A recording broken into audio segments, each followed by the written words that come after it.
Guys, আমার শখের চুল আমি সব কেটে ফেললাম। এত পরিমাণে হেয়ার ফল হচ্ছিল, যার কারণে না কেটে আর পারলাম না। কি আর করার, চুল আবার বড় হয়ে যাবে, কিন্তু কি লং হেয়ার থাকলে কি হয়, অনেক বেশি রাফি হয়ে যাচ্ছিল, চুল পড়তাছিল। আর আমার ইদানিং অতিরিক্ত চুল পড়তাছে, কি যে করব। ওষুধ খাচ্ছি, তেল ইউজ করতেছি, সব কিছুই করতেছি, তারপরেও চুল পড়া কমতেছে না। আসলে চুল যদি পড়তে থাকে তো পড়তেই থাকে, এমন না যে চুল গজাচ্ছে, তবে খুব কম পরিমাণে গজাচ্ছে, যার কারণে হেয়ার ফলটা অনেক বেশি হচ্ছে, রাফি হয়ে যাচ্ছে।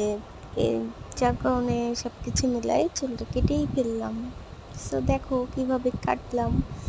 সো পিছনে দেখছো কত কমে গেছে চুল, এতটুকু চুল দিয়ে আর কি বা করবো, যার কারণে কেটেই ফেললাম। তোমাদের যাদের অনেক বেশি চুল পড়তেছে তারাও এই কাজটা করতে পারো। চুল কেটে ফেললে কি হয়, পরে আস্তে আস্তে চুল পড়া দেখা যাচ্ছে অনেকটা কমে যায়।